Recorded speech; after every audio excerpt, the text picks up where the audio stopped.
Nah, masih istirahat. yang izin Pak. Sambil menunggu yang lainnya selesai istirahat,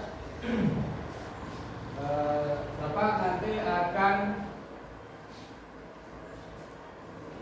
melakukan atau melaksanakan pembelajaran tentang tantangan dalam pengembangan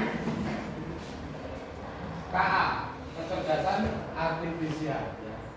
Setiap teknologi itu ada kekurangan dan kelebihannya. Contoh kelebihannya itu dalam penggunaan KA. Ada yang pernah menggunakan KA dalam bentuk aplikasi seperti ChatGPT. Siapa yang pernah? Saya. Ya, terus ada yang pernah menggunakan aplikasi yang namanya Google Map. Ya, Google Map itu kalau kita gunakan dengan perintah yang kurang tepat, contoh, kita akan menuju ke suatu kota dengan perintah tidak lengkap. Contohnya begini, kita akan perjalanan dari Surabaya mau ke alun-alun Kabupaten Nganjuk. Kita mengetikkan perintah hanya Kabupaten Nganjuk atau hanya Nganjuk saja. Apa yang kalian dapatkan dari perintah itu? Bingung perintahnya Pak. Pasti peta yang ditunjukkan atau arah yang ditunjukkan itu tidak sesuai dengan angan-angan kita, ya kan? Pasti menunjukkan bukan tempat yang kita inginkan. Maka dari itu perintah dalam aplikasi itu harus spesifik, harus lengkap. Terus ada juga aplikasi yang lain juga. Ada yang namanya ChatGPT atau apa itu yang ada di WA itu apa? Meta. Ada juga yang namanya Cici yang apa itu ya? Nah, itu juga KA yang sangat membantu kita dalam menyelesaikan suatu permasalahan. Ya. Dampak positifnya apa? Ada yang tahu? Mempersingkat waktu. Membersihkan waktu, terus apa? Lebih cepat mengerjakan. Lebih cepat mengerjakan tugas. Terus apa lagi? Menjauhkan yang dekat, mendekatkan yang jauh. Apa itu? Ya Pak.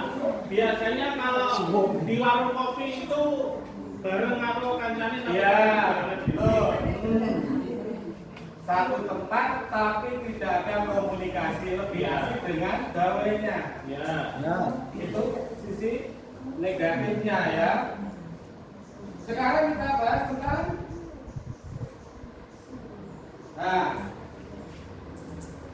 sisi negatifnya. Kita menggunakan aplikasi tertentu itu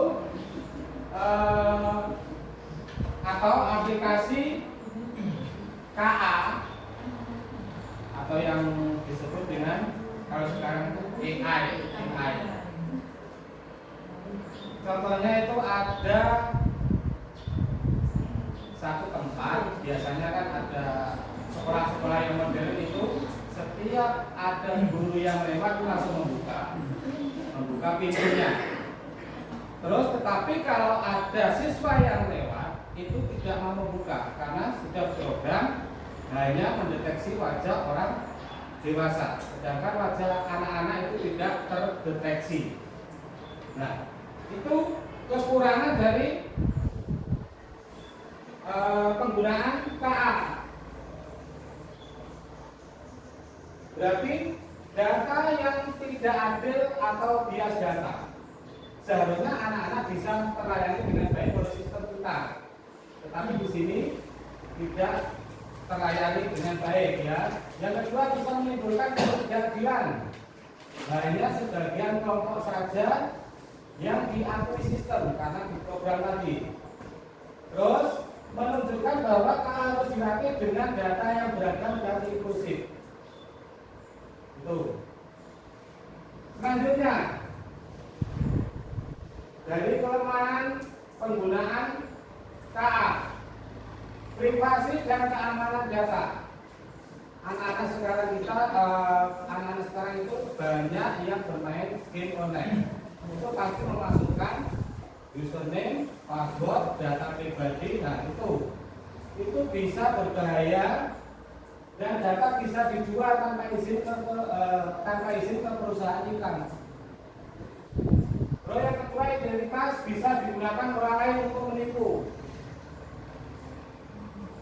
Itu kelemahan dari KA ya, teknologi punya kelebihan dan kekurangan. Terus jadi sasaran iklan atau konten yang tidak pantas. Privasi sebagai anak jadi tidak terlindungi. Itu kelemahan yang kedua. Yang ketiga, manusia jadi terlalu bergantung. Contohnya tadi, setiap ada tugas dari sekolah, kita menggunakan ChatGPT itu. Nah, menurutnya kemampuan berpikir kritis dan logis biasanya kita diajari atau diajarkan untuk berpikir logis.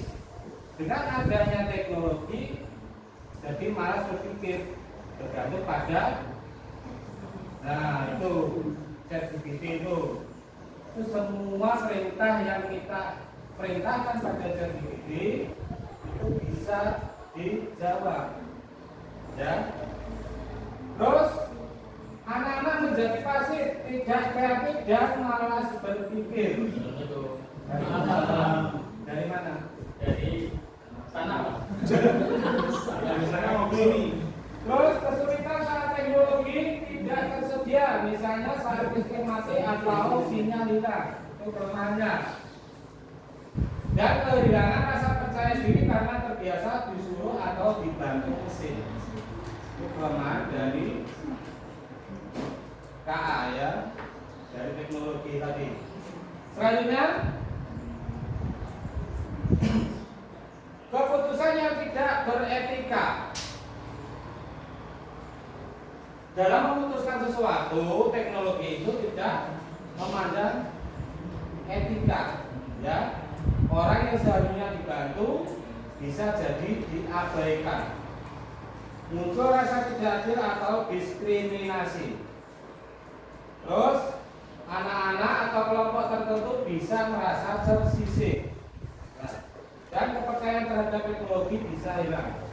Itu kelemahan dari teknologi. Sekarang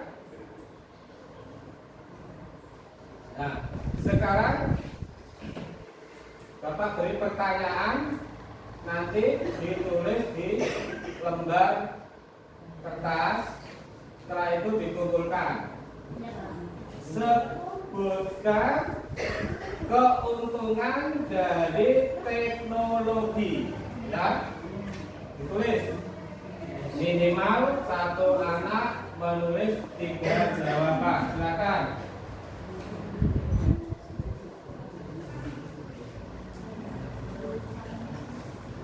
Sudah selesai? Sudah? Sudah, Pak. Ada yang mau menyebutkan depan? Joni, Pak. Siap. Joni Ya, silakan. Ya, manfaat. Ya. Ada lagi yang mau menambahkan? Menambah wawasan. Ya, selain itu ada lagi? Joni, Pak. Joni? Ya. Ya, mendorong inovasi. Ada pertanyaan? Tidak, Pak. Ada sesuatu yang ingin ditanyakan? Pulangnya kapan, Pak? Ya. Jadi itulah keuntungan dan kelemahan dari penggunaan teknologi di zaman sekarang. Jadi kesimpulan pembelajaran hari ini adalah kecerdasan artifisial bisa membantu memecahkan masalah manusia. Bisa membantu memecahkan masalah manusia, tetapi tidak bisa menyelesaikan masalah manusia. Ya. Ya. Tetapi manusia tetap harus mengawasi dan mengevaluasi keputusan yang dibuat oleh mesin. Jadi tidak boleh bergantung pada keputusan yang dibuat oleh mesin. Setiap keputusan yang dibuat oleh mesin harus dievaluasi dulu. Keputusan penting harus memperhatikan nilai moral, keadilan, dan rasa kemanusiaan. Sebagai manusia harus mengutamakan rasa kemanusiaan, rasa nilai moral, dan keadilan. Ya. Seperti pada yang Pancasila ke-5.